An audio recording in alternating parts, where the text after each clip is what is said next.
This weekend began Saturday morning with the Feast of the Presentation of the Lord, also known as Candlemas Day, since many parishes bless candles on this feast.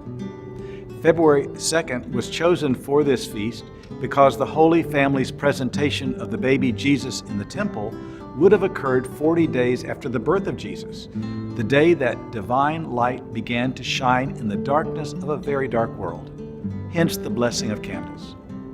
And isn't it true that this last year we have experienced several disturbing chapters of this ongoing struggle between the light and the darkness? But as we proclaim on Christmas and see every Easter, the light of Christ is stronger than any darkness we'll ever have to face. Most of you know from previous years that my message to you this time of year is about our annual CASA, Catholic Arkansas Sharing Appeal.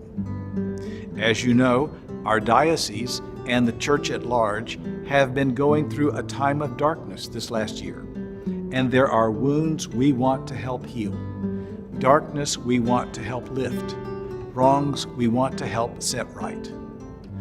Because the question is no doubt on some of your minds, I need to start by making it clear that no money that you give to CASA is used to provide assistance to those victims of abuse whom we are helping here in Arkansas. That financial support comes from other diocesan sources, not from CASA. The overall expenses of the diocese are covered by proceeds from investments, from an assessment paid by every parish and mission, in effect a diocesan tax, from bequests of various sorts, and so on. Multiple sources of income. CASA funds are used for the purposes listed on your pledge envelope. Most of it funds the ongoing operations of the diocese. For instance, all the offices that provide services that exceed what most parishes are able to provide on the local level. Vocations, Catholic charities, our faith formation programs, Catholic schools, Hispanic ministry, our deacon formation program, our tribunal, our pro-life activities, many others. $75,000 of CASA money is used to support our seminarians. We ordained 8 new diocesan priests in 2018, plus 2 more for Subiaco, 6 the year before that, and we'll ordain 2 more this coming year. 18 new priests in the last 3 years. The light is stronger than the darkness. We presently have around 60 men from all around the state in formation to become permanent deacons, which will eventually double the number of deacons we have in active ministry. The light is stronger than the darkness. Fletcher Hall has now been remodeled, partly with CASA money, and it is now in full operation, hosting retreats and other activities that serve to build up the faith.